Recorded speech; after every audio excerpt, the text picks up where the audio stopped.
been more baby ya ko fan na ba be baby dey solve problem bi na dey no sa no e bi akwa fan na ba again 17 18 no na middle rank teams no ene FNC bi asa inka verse bi anka England anka e ka say after premiership e for no championship clubs no ene division clubs no oba be FIFA sa players no bi no bi o ma 2 million 3 million no afande ne ko bi no ma 5 million no afande ne ko bi no ma say na omo de buy back clauses ahihye and a sell on clauses e de ahihye mu ene first refusal no mo ne sa no mo nyina ahihye mu enti se player no ko ho no no ko yire ho no kokobɔ na efa ya obu ho ma ne team works akɔgye wade na o de aba be yedwuma ebi wo so a se omo ton no a na ebia woso nya kakra fi so na no so no wo de aye ntini nyina so no ebo ama the business side of the club no wutimi ye e de ye nti wo ben say ebe another form of revenue generation enti say wo technical director na ni hwe ho no hwe ho yi a ebe bo wa ma wetimi hye sa no wenum ni nyina na etimi aboa wo enti this is the structure house of folk pese omoye and for what we are told no enu nti na ma amadu ne appointment no aye imminent no ebia enche na then they are telling us say oma appointing as a member of the technical team no but within the circles no there Watara will go up there as the technical director or the technical supervisor or whatever name they want to give to him, and then Amadou will be doing the coaching with Yamankwano, and then all the other guys, and so be all normal. Then don't put any team so or modia at the offense saying youth side and areas honomo now and the 17 forward and so a part of making sure say House of Folk has a proper structure as far as the technical department is concerned. And I think say it is good. I say about House for number so. He say no House for no.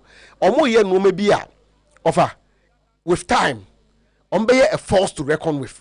She say you ko be maya. At least it's in good shape. Send your open say wunya team say bia on also or proper training complex or proper facilities are my players at no. I think House of Folk are getting there. Even if they are not there, they are getting there. Almost understand the baby in the person for no. I think so they ask rewa o hwe ho no ameru prebu. Nti omo de no, wontimi ga sese market de alle de and maybe Liverpool and Manchester de no mo nya omo de sa. And no Manchester press conference in between midway through the conference e ho nwunu. Ti na say omujai. And even the big teams in Crown challenges, so now to say house and you can tell you who say I say almost they are trying to get there. So yes, our structure way so they become one. I just say after sending a say modern way or more around the clubs, no House of Folk seems to be on the path of giving us something that is exciting, something that a meeting modernity. I think it's here idea. Ghana had here. So be back baby, but I think it's the House of Folk are the one that are doing what. And they say we have proper modern football as omo we administrative structure and say omo MD or honomo omo all the other guys who occupy other offices no hack mamu in terms of finance name administration in terms of finance FNC Johnny or honomo omo so omo dey operate in charge of PRS communication department of the club no and also honomo and they seems to have a structure that meets modern standard and as a modern way of running the football club omo we already beka ho I think House of Folk is there then. For what I'm told, no, if you channel attention, focus on on the field of play, how to start getting results. Because House of Folk, in fact, I'm told, say House of Folk, person on Africa next season. Some of them are. Okay, so sana yeah. Obia person about Africa. Media my first. Nations crown ya taxi coaches no say omonso either FA Cup and I say omonyimu baako. But okonso so eno so your money so de hunu. Na ha se abeka ho. Yeah. So far, and when that first? CC idea. I think Heart of Lions the first. Lions the first. Yeah. Media ma wana Sunday match. Media ma ho. Gold Stars ho. I think Kotoko beba na hasaba. Say has Kotoko by fifth and sixth positions. Yeah. Enti this is the whole Now of us yamfa say omu nyina say na yeke na say obi ani abrese opese oba Africa e be raise competitive level and as a competition level of the game no of our league no for me my league no emu abeye de but that is how it should be so ebeboa na amamu ayeshi enti do na ka kire omo say yenko Africa enti second window ya ebie enei some of the clubs no will start doing something. Once I got to say, you have to say 2 players and that's 3 players, no, almost omunyina no, omo ebe complete omo registration na week omo ye ebe so mbe register no yeah nene china week mu ano they complete all these 3 players no na idea no idea na player former na you know minta yeah so wako players status committee to otwen wo mo dey idea na efili so me show up anti na just say asem which is better Thursday na say obenya fa ahodie enti say na the other guy no eduku dia na ya won be na kosi be won enti na make say e bia week no kotoko we see to it say bia mo wie sa miensa no nyina no then aka areas bi ho coaching fi so be hye na ho so ho he enti second round you know some of the class will be very busy. Some of the class will be also strikers very busy. Nations ya wa no free ya bento no no ma training on do mo be wie no ya no at nations ya om Brekum Chelsea Emmanuel Sapon yeah yes yeah no mako Basake Holsters a player or experience pa me kind dinner me bobo dreams cry striker somebody midfield so any bia nya Basake no me pe na yi na mamo o se Basake bobo dreams striker yeah John Entry they say outside na buy to one so nations say o menya sa 2 players no na omodi me menya sia ono so mo hwese omodi ba enti obia ase media man so am o say nations I know can say yeah no dreams are almost done or virtually done. Yeah, it's almost done. Yeah. Ono my nations yeah. Coach na show interest or parent aka registration and yeah. I say coach no nim ya not from Bechem. Good. Yeah, onim ya not from Bechem, so I'm not surprised at all. The teams will be very busy, and second round or no is advertising to be one that will be very competitive. So that one no, that will be very competitive. Me gidi say all the teams you know will be any especially omo show intense say omo some league. Me has Penyibi Kasa I say it is either the league or the FA Cup. At least one of them will take them to the Africa competitions na Wahono any other and as of like I said earlier on and they know some structure now more building now very beautiful one that opese who say teams ni obi atra say ohwehwe ne DSR and you know offer yehwe me gidi say by close of day no Nuruddin Amadou any house of folk nkomo no any be more any be more then after no you how it is going but ye dear who come on kakra ne dear Nuruddin was meeting them today minim say bia omo we bia and it's most likely say ebia or also so part of the house of folk technical team ne ho na after you proper structure na team bia ko ye ne that offer it's good yeah okay. It's good Zach mo bebem na ye wie ha si wie a na ya TSC kotoko Kwame Poku Blee honsam kakra wa ha any other transfers no na ya hwede dreams coach so ekato asonti yenye has the new answer. No, for her today, I think that so far maybe actually say the squad needs improvement. So me feel say there are key areas that they have to improve. Has today don't have problem with goalkeeping. So one area very critical for us folk. Asin aka ono nko ana so bi ni na chi ana ono akasa kwa problem so omo ni problem with goalkeeping today Midfield one key area they have to improve because they need some experienced guys that can stand the test of pressure. One thing was very clear, and again we should not forget say after Has elusu to Kotokono, one of the regions coach in the man here say the players no money experience and stage flight effort or babayara didn't in form because Midfield some of them new from a lower division no Collinson, Sani and the two Sanis no so until four Midfielders now Watara started on that day no Tino Nabi ode ay kakarimpo kan ho ba wo so no last year oboko ko has nti at least on do be nesi nchen but banka ode kakari e kan ho pa on that day House of Folk paraded 5 midfielders Tino emu 4 from lower division and on Brescia Kotoko Babayara and Tino coach no reasons that he gave one of them is he played a lot of players no boss born identify a stage flight no FM on that day Babayara. Let's as folk have to improve in the middle of the way, at least to get 1 or 2 experienced guys omit me abua na enyama akonka in terms of when there is pressure stage in S1 players that can be able to help and the problem is with Ouattara or I say on Shadampe wingers. The game wasn't built around wingers. And since Ouattara by wingers was folk virtually have become redundant. Because Ouattara saw on the bono and yet wingers as he wants to play ball more our mother.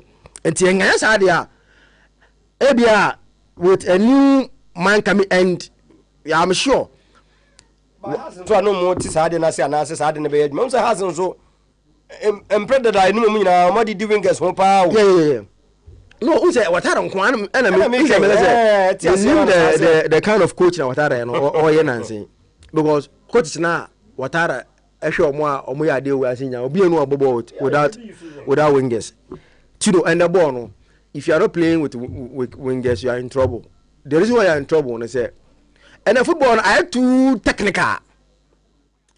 And so we are like you know when you're a winger who can take on defenders, not short or more. And a ball, you understand? And then I meet you, Sobosla after Liverpool game, you know. And I say, a coach in a shader, and also on board typical striker, because no one in Tottenham team they say, Omono, for they don't care about the opponent. Coach no one is a match be a opponent we say no bonu monti am so sakakra almost coach in the Liverpool for stadium who say and fan no opponent osia sa ro ball on sesa into no money say on sesa it's they needed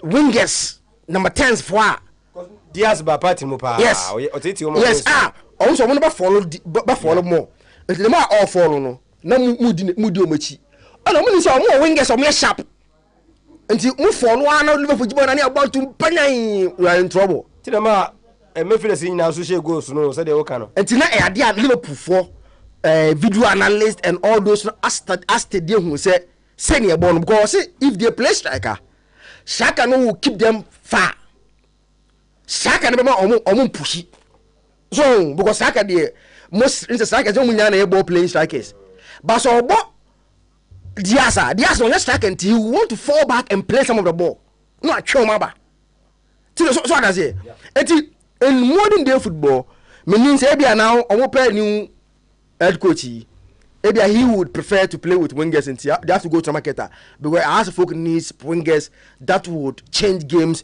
and so for them so far Tino has scored 12 goals this season.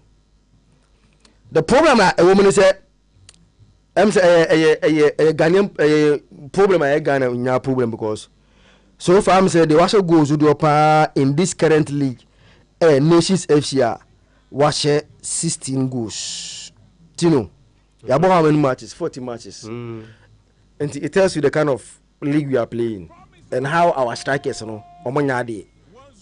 Say about 40 matches. Tima, watch your goal to do. Actually, just first 16. Lions actually 15. Baby only actually 14. Osha Kotoko Mpasha 13. Tino. And to share the goal scorer in India, both has and Kotoko now problem, but has folk. If you want to compete, Hamza needs help. Yakofa Diego by Senko Babua. Meaning because fire amfa minimum the mood and so when to bit my fire in the so onya more bear to look for them say on start TV okay so Obama now started Obama they not started later it on why so nto no one change enyam fire Kwabena Boateng also enyam fire. So, if you look at House of Folk attacking options now, they will need help because acquire Hamza Nkwa, Hamza and Shah, then now acquire problem. And you know, if House of Folk actually just 12 goals in the season, Now 12 goals no. Ushe so far goal king chat here. I think say Hamza would still be their top scorer in terms of Obia wash goals. Yes, Hamza unko ashim 4. And it tells you say they will need Tino to improve our area no. And that's what the Ghana strike be na wabium. And problem no because eduku fine, eduku available nko kwa hasa. You be improve team no. Minta based on what he did. So be away you know. But if you want aka. And you him say has folk come and say it looks like they don't want to. Say they could chase Kadia they be like because problems are Watara.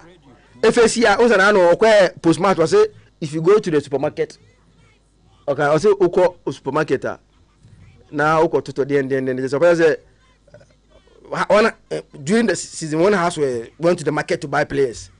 So some come fa akasefo no on go fa fia buy because sound of so wow eti clearly opposite say during the he didn't get what he want and as for and look like a team that will splash money big to go and bring in someone the omuko to mpo munyo ntiaka nations for you so eti but they will need a striker wherever they will get that striker Sam's a free arrows na buy among call be so be one on between far because ufye born mo dia without obi omo goals ni bi aka hono ebe hard eti so far there things what they are doing with beefing up squad fence technical area because look at me Watara actually say edu there it lacks a lot of things meaning say because of say why actually na cha say ojai coach no ko ekochochro technical director mostly you write in the more of writing actually no more and meaning say na amani refi nyama bebre because clearly some of the games Osha has vocal se boys no ankasa anya bibia unso like enti Nur is a proven winner. Do you know what I say? Nur the yen can face if you want to understand Nur is a good coach. No yeah na said they can sell clubs now yeah more pressure no which me sell no clubs we are no community house ya dey bia pressure dey so say o man that free hands na so wanya adwuma because o man o dey money there and I say Nur and the council ebe mo because Nur is the quiet type onye dey ono be person bia yes baby so am because baby o free ni so no even though quiet about o say we dey say we dey so go about man say me din but uko tamtana danger opejansa offer Isaac yes Nuru onye obi a we the quiet type unfortunately for Nuru no Watara na say open sombra so he's working under Watara ti bibia be ko Watara ho no mo bibia be fi Watara ho na aba ti oni ni mienu no ebe ye adwuma so betimi up enti de omo betimi up aye adwuma no enti enkoye one that obedire with management in direct ena obi abetwintwa na namu ne ana say ye ne normal afi na bia ne bonyo so na say afi na akwakọ ha adwen ohia player obema Watara hu die ntia there's the need for that player no na waye watu hu anamo na waye de eso ye say bia say opese oye enti I think the Nuru on say Watara kra no understand so coach no say either Kimfeso so Kotoko so both Kimfeso and Kotoko nyina nti is somebody that he knows him ono anso na say yem fa nemra why recommendation no in fact obi ka tell me say onene nam utumi say obi a onene nam utumi say ase omo na wudi nkomo a they are sharing ideas together nti I want to believe say if indeed this deal goes through ebeyama has ebeyama Nuru ebeyama Watara why because obenya obi onene betimi aye adwuma bomu a wantwi ni ntitwitwa ne sanoma no emmem Zach no they know themselves very well no moto mu ase so everything that Watara believes in Nuru believes in it you know so what does it bibia Watara chidi bia Nuru chidi and they are working together no they'll be fine because to be very cordial and very respectful because they know themselves very well and but you know ours needs to improve because the way the structures and how they are doing things, you know, if they get on the 4 things right, at least the calmness about Hearts of Folk. Now I share Kotokona has how supporting base, it was very encouraging. The Tino, send your little boy Edmure currently. If these two teams push Caribbean, the Chrome is a Upio Ghana League, you know, a Kotokona has. Omuna Epeja League Epeja. Upio, these are the two teams that pushes our league. Omuna Kobe be a crowd. You would be happy to see these teams, you know. So, or more sorry to compete once again. Our league. Let's wish Hearts Folk well. Let's hope, say, to all the decisions that they are taking, no, at least it will yield a very positive results. Now, yeah, share how they move on. You know, sir, baby, you has and yantinsi asante so ehrupa how business. Friday ni nya but treasure has. Okay. Na me sure so has chitenia when you with the reaction of the team. You can't lose a game against Asante Koroko in a game Omamba party in the class. You will born now, you will struggle to get positives as a fan of how to Fukube Jinasu their celebrity. It was a game that was dominated by Asante Koroko. Now wash out 4-2. Your next match you can't afford to fail. There's a next match, you know, Timo Chita for energy and over that day Nipaneo Stadium encouraging. Watara himself admitted said the fans were not there. But how to full true signal be out there said omunya clubs will be underestimated, and if the fans come together normal fixi feel kakrebia they will do well. Adia bakwan will be any DH was the absence of Benjamin Asare. But Shai will show up a year Jumano. On the last season. On not started you. And oye mistake back one against Gold Stars. Or ball on the ball, Mauli Wayo. Okay, I'm matching. And or some caught Takwa. And Godfred Alban, Bob short to be shared. No more dropping on the Kofin Ketiabedem. Until on the day, he was decent. I mean, on my house, Chiteni, Bianubenya GDS are sad anywhere. Over, obey me, I Jumano. So, many sure say has transfer market and they will look at goalkeeping department. Minim the situation of Michael Ampedu. But Yaya Dramani was an improvement of the Oputu up Ewahano. Haas left back, Ransford Mensah, Nwenya Emmanuel Amankwa, Internet say Ewahono. Right and left, no 6 months to end the season. The over Omontache. Now center back no. Obi Oshe has games so check a bencher. Almost started SB and Amufa.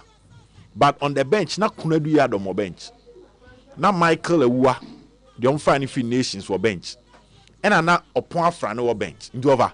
So what these three center backs are on any day, they will be starters in some Premier League teams. I just say was center back one of our new guys or touch it. Oh, I'm a far more experience. Kunedu Yadom from Wafa to Haas were two kind of Wasamba. Opon Franes yet to justify himself. Musoba has pre-prahan. Two or some miensa wait to bench. Na Sunday, Michael Ewaso to bench. The transfer market, you don't need a center back. O tene kwene ba kotokwa. Oba say Samba Ablo and Ansu to bench.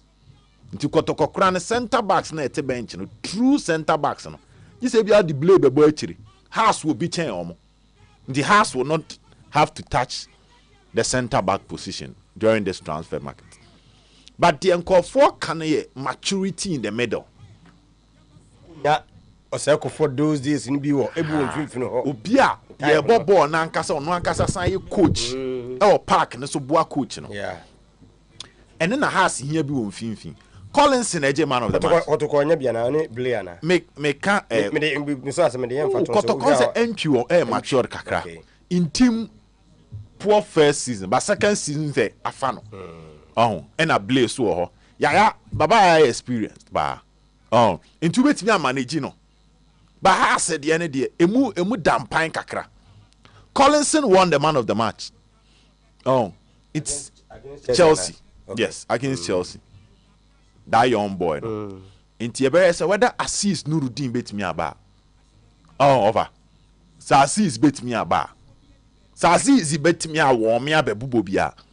me just say defensive midfield Aziz Indian say ne ipra me just say defensive midfield has be here obi oh edu dia din a opon afra ne betimi abebo edu dia din a even amofa betimi abebo ho so say has will be for DM. You say Ghana League because we could pay be over one hour for an number. Now attacking midfielders no. Also Salim Ambo, Alfred Ramsey, Hussein Mohammed, and a Kakarina boy. And also make I come refi say omo boy no find free as a kem no. Rafael Amponsano so. Rafael. It has creative no. Creative midfield. Sani Mohammed recently from a Division 2 team. Nwenya Hussein from Division 1. Onyambo Premier League 1 season. Alfred Ramsey from Division 1. New Edubiase. Hussein from Dembibi. Onusu Nyambo 1 season. Martin Kakeri from Division 1. Oba last season. It's offer on the kind of creative midfielder. So if it's about the energy, omo the energy. The other cast watch kakra Salim. Onusu na one team interest so is serious. It has in the middle a matured midfielder back on. Matured one. O check has last season. No more Salif Ibrahim Di Maria. No more Lenda. No more Glendo Tanga. On Sami and Sanwino. We now ban with the potential to replace them. But the second round of the league, you know, sometimes you need players established to control the middle for you. Oh, Tienfa Senka, okay, time and a half team need a national one for club na buy. Time and no more Thomas Abbey, Patrick Razak, Leonard Teriamo in the middle. And I own for club na heading a buy. Club na buy no ni energy no to a German Qualano. But all the born man out to say, I want in somebody Nyan say, yeah, Juma. Of what the mechanic has we need that type ni biwo their middle to control things for them. Calmness. See Asha has one. In fin kwale they will be anxious. Most of them are going to burgu. But when you be obetinya calm omo directed affairs. O check last season. Dreams FC John Entry. He was a coach on the field. The Dreams are seen his morning kwalane wo. But John was bought Champions League now ne sa team C. So look at Kayeke for Samates last season. So they know your mom. So imagine has a new bisa in the middle. Kasabe na nka wako hunyano. Enya wako ano ye kas unya awako atama no lina no directing your mamu lina sa wako dibi.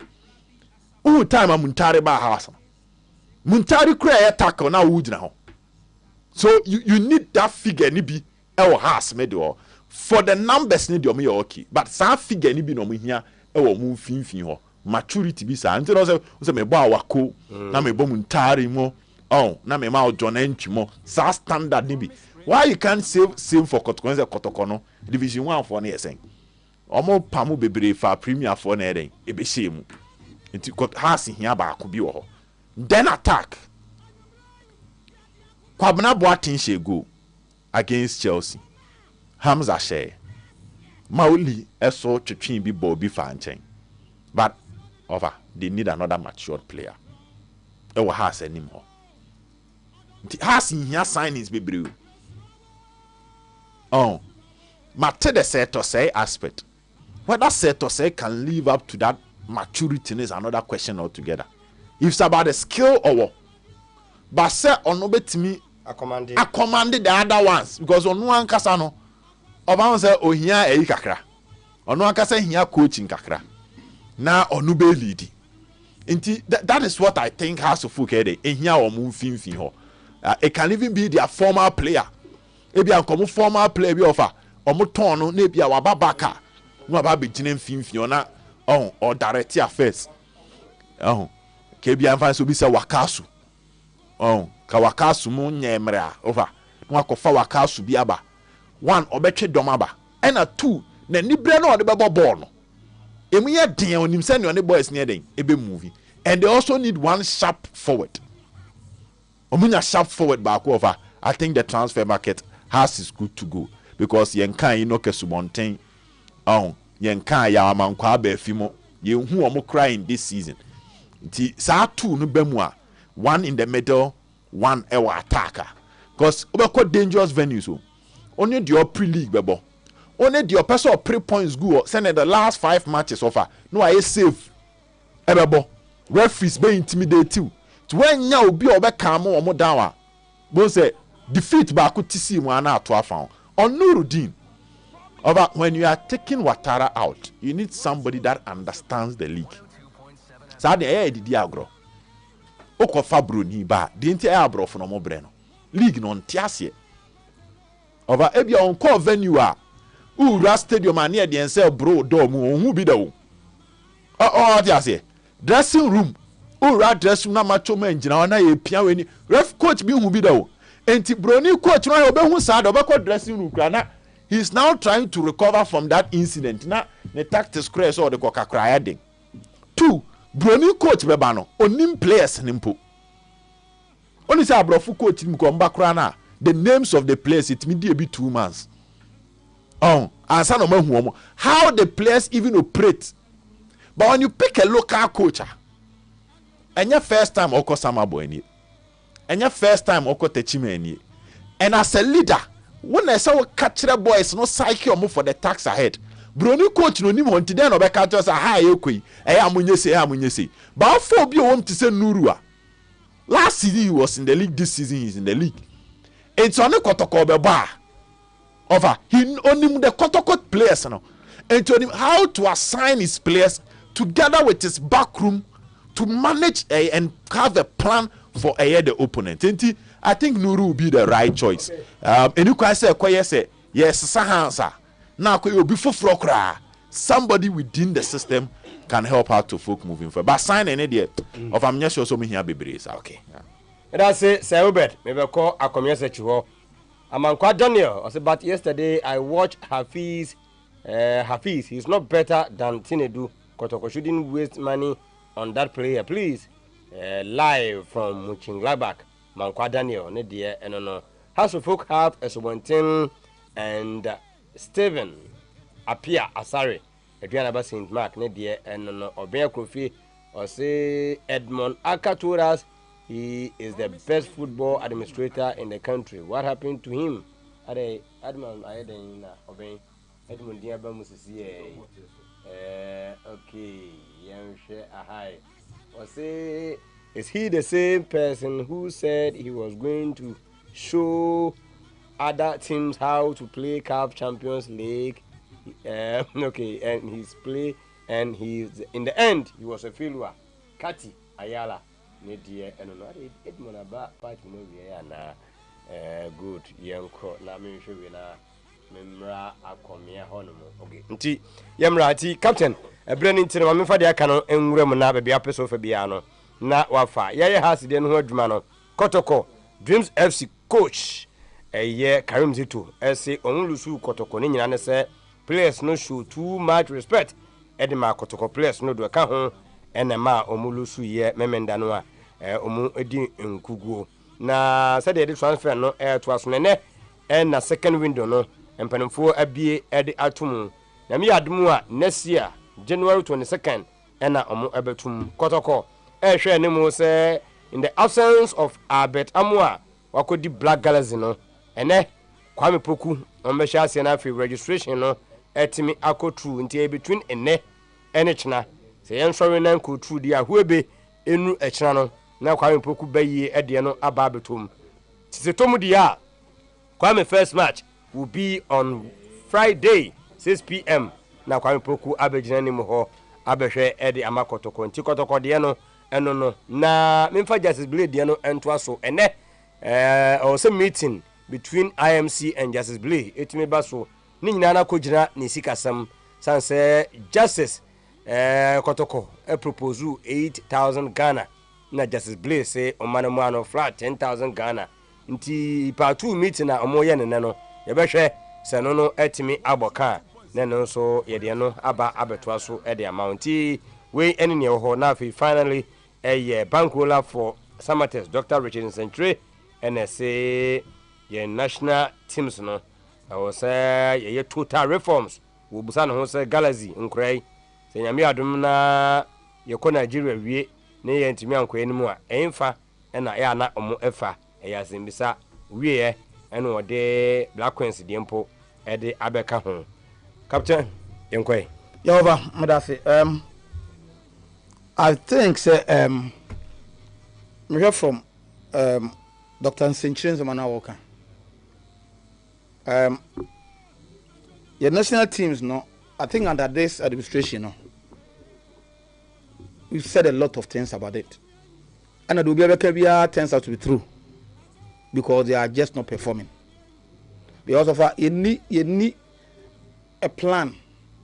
I if it's a national team, you pick it from under 17. They graduate to under 20. For under 20, they graduate to 23. I come here, I'm saying, maybe Livingstone say, and you be in background, but you me and you be on 20. I say, technicians, no more Shamayana, or senior being and I'm Ebemupa, my name is a house of the end there. Maybe. So, if we a serious entity or establishment, now we are there now, open say, you who said they are, you mean it. Wouldn't be a person who of then I agree with the man saying say we need that reforms, a serious reform, not just a reform. Oh, the because the lip service no you does too much. You said a lot about this FA and in Nema. Just say if he say enkoyem farmer or my in football no. But yes, we elected these ESCO members to come on board to help build an Eco. So don't they also see say enema econo emwa? Father say the president and his co-hosts want to do these things like that. But how many of them are ESCO? I'm also translating who say no. Baby, we are heading to the ditch. Because the senior Black Stars, senior national team, EMFA over. Under 23 days almost non-existent. Under 23, nothing. Under 17, nothing. Aye. Okay. Right? You're in galaxies, you are over almost the same. Now we have another daunting task against Nigeria. To go to Nigeria and perform. Rebecca says Nigeria for the assets, you know, yes, you're that referee, no.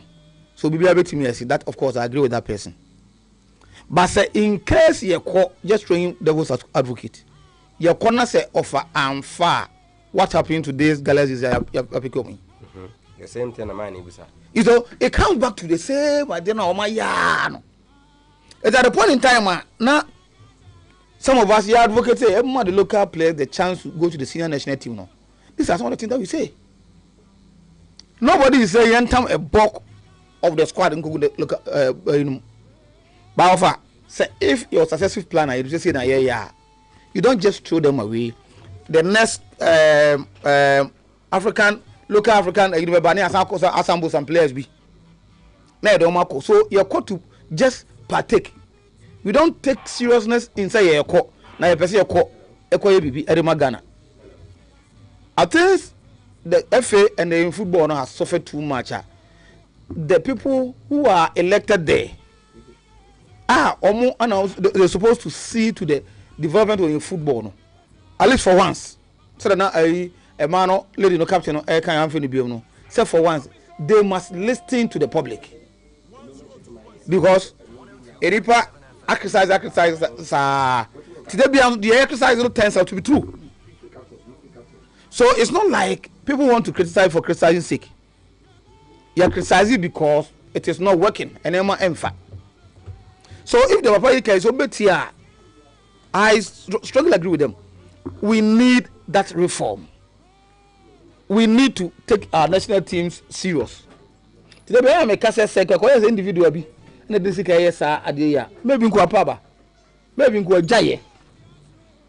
but because the monies are not coming from these individuals' pocket, but it is from the government pocket, you know, they seem to care not.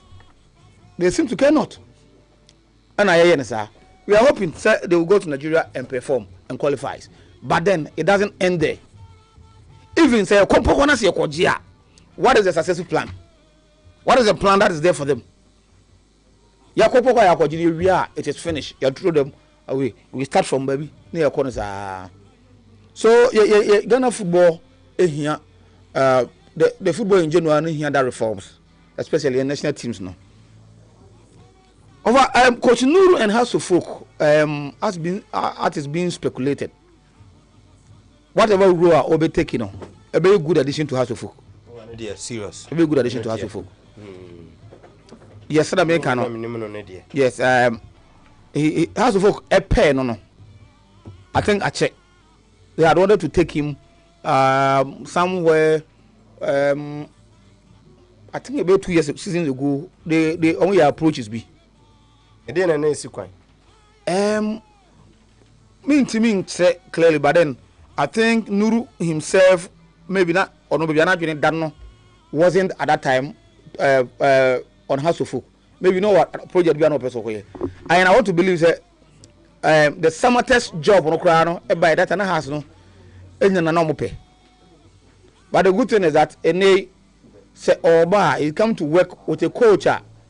You know, Nuru coach Watara as a big brother or a father. Because coaching Okimfisa. And I learned that even last season, Tama League never away, you know. Nuru Kwakra could spend about 3 days coach Watara fee for visitation. What I say. So that relationship is there. And with the experience when you in premium no. Over your Jitum, me some of us me Jitum say maybe Watara sacking Watara is not a good day, but Obi Kakra. Anya hwe that na make us offer. Team discipliner. And on in the self a certain level of leverage we am aside the technical know-how. So the award any side discipline or the rest has to. Those who are closer to House of Folk knew what happened, or they saw what happened from some of our players anyhow. The kind of indiscipline act our exhibit here. And they were tested that fact to say, Coach Watara Bay, those things has changed. It has to focus on Saneman anyhow. But then Coach Betman will win now. If you are not like a technical in terms of game management. I've been one coach with like who is the coach Didi Dramani. So called the training grounds are over. You can say that can say the kind of a name in training grounds. But in a game match day proper, you see him now also struggle. So here the training or the money players, that's all the bad match now side the man. We ask ourselves, I need the same coach here now. Because if you believe say they ain't training at the training grounds, you don't come match mudia. I think most of them exhibit training grounds. As you know, yes, coach will be like so American Watara added that discipline aspect in the House of Folk team. But the technical know-how maybe say the young coaches no never accommodate bano a bit more faster or smarter than the head coach that's Coach Watara. So which Nuru coming in as a league winning coach joining first of all that respect is there. That cordiality between the two is there. So in a match situation, even if Nuru should act as a head coach, as a senior team coach, now Watara everything got director Krana. I think that communication, that cordiality, everything my judgment. Now we are na can go coach Ogumne, coach Yasem, coach Malik Asem. Okay. Of at least the last 2-3 matches I pointing him I pointed the director no. How change kakra? We are not in technical report to call. You see the point? I don't know. We need that. Nuru coming in say if indeed because we are not made say assistant and obey one of the assistants. Even so, even one of the assistants, you will need an able assistant. Obetimi and so Edina Junaba. Ege de obeka bia we sa konko no bi blaster dey obetimi na Junaba because those blaster na can say at least anka ewo coach Otofista ya coach Adu ya if say emfai send backroom no na assistants no so obi wo experience kakra na or so edi bibi ba on board a ebetimi abo won adwuma no but or de no fa no kwa assistant na omo de no kwa enko yi kwa che no de no but with Nuru ne Watara enye the same. Okay. He's coached a team like Samatex to win the league. Right? He's coached Wild All Stars. He's coached Kim Fazer. Teams in also come be anu sano. It is an opportunity to coach House of Folk or to be even an assistant to the head coach Ouattara. I think it's going to help. So let's hope say everybody say na obey jumano Ediama House of Folk. We need to improve some aspect of House of Folk team no. Danger. Bremo na yenhwe Kotoko Dreams head coach like Zito. I say show respect too much. Kwame Poku omo say na transfer window na bia to no. Ebe ko through na omonya no Friday at na 6 p.m. against nyina mo no na je say Go Stars na ya play yem free 8 ne enko 10,000 flat and also yenkomo a nyina go Kotoko eba. Yeah, offer Blay any Kotoko nkomo no. Say ya na be because you don't blame Kotoko. Okay. Why? Blay nimfi kwa nimu. Nanse na nikoto dwen so ha ne kakra. And so we Kotoko na say player sa no nimfi ni kwa nimu na one ne kan contract ho asemu a. On we osika na o de ko yes investment no.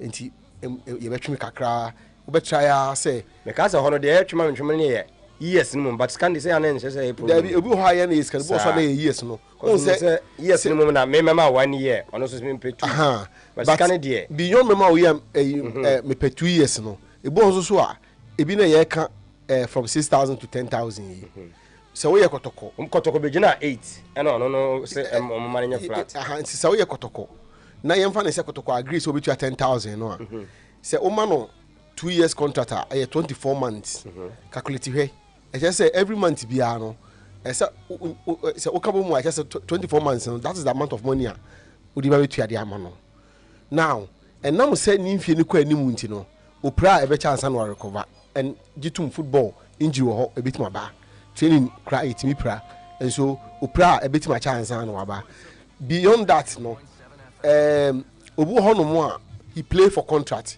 open contract no bonso no wayere no no wayere no obo onyanya contract ni wi a afi unhunu sene a bra na oni contract na oye yi no enti wo ye Kotoko a wo be dilly with it trying to see say bia obetimi aye enti me feel say Kotoko twetwe omo na asa na say omo ye yi a you can blame them. Blay on the other hand say we a player sene ye kan ifie no aka no say kwa animu kakra Blay cannot give you the next 5 years top level football. Even giving you the next 2 years top level football no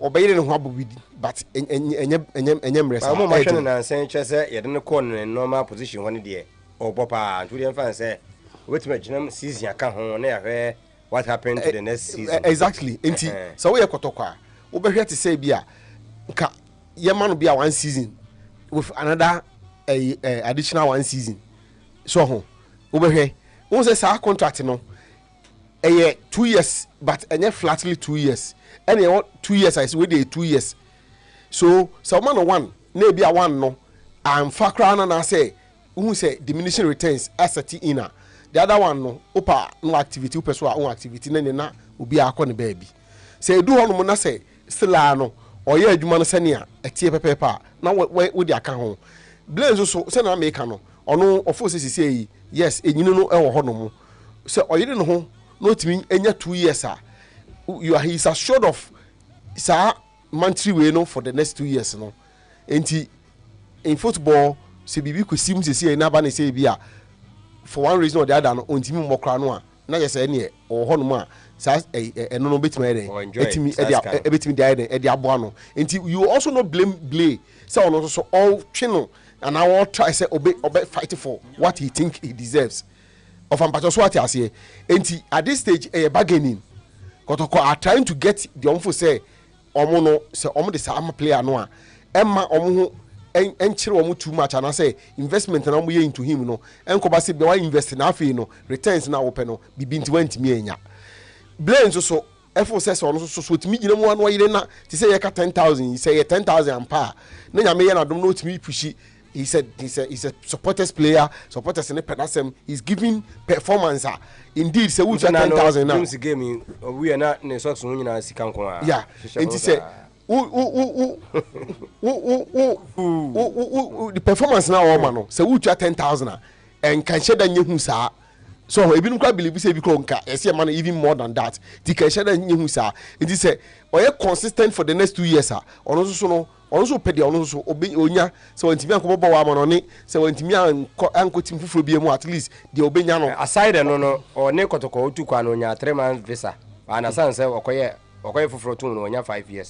So visa don't put there. Oje to hodoma and a break crab out me to kind the coba and the me say and yeah but the point is that I say when yan the bema one also full say yeah I do na wo na wo yire no wo bo no obenya de deserve kakra enti both Kotoko has and Blay obi a penia full say o deserve and tina make can say you cannot blame Blay, you cannot blame Kotoko bargaining obi a be gina ba bia obetwe don't mind you current Kotoko IMC chairman no he's an accountant by profession enti sikasem de den ya sa woni ne kasikasem a he knows what he's doing enti ye betwe koba ye ntwe kontwe koba no but I believe Blay will extend the contract. I believe Kotoko will want him to stay.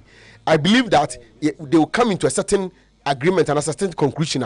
Omunyina no obi abenya nia ofuso deserve no. Say Kotoko ehwe no mfu say the all year no say 10,000 is from the man. Eventually they will see it in and then give it to him. No na ma enne chena ya mu ehia na no maka so I say no maka na obi ano you been say be no 10,000 ye ma 1 year and additional 1 year 10,000 ye ma 2 years 10,000 8,000 ye ma 2 years ebias enti with the media me it said ye na kasala in Liverpool me I'm not worried eventually they will come into a finality and then they will agree on something. Them say Sadia no minim de me baba aim ho player no ti asema na ya no bi so beba so no so pɛ the same thing na ma no ya no mo twetwe mo na say friend say Blade o de nkoten a obi ano so de on renew ano so beka se me so o de Blade koten fa me koten na oh enu wo ho un say wage bill no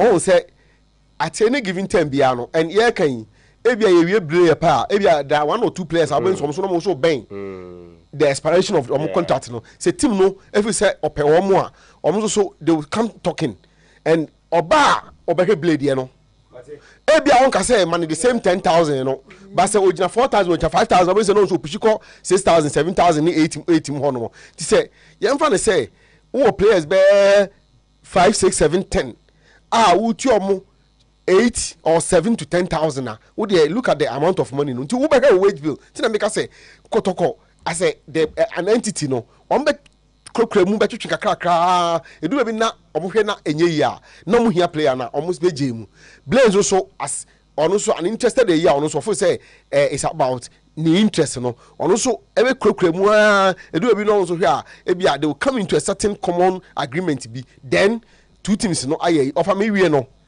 Mr. Senchia no me yesata mo kutia me ka me pese metie the actual hand me okay but I still want to listen to you because you see there be I can omo mo in charge of football so krum hanu hwe somebody should tell me Senchia say na ye ka say no hotel and anya sa na friend no do ye coach for Black o me hu Black Queens o me hu say even the game omo mo hwe so no normal say so omo ye to make sure say even Black Queens function very well no are problematic everything seems to be about the Black Stars and then that is it.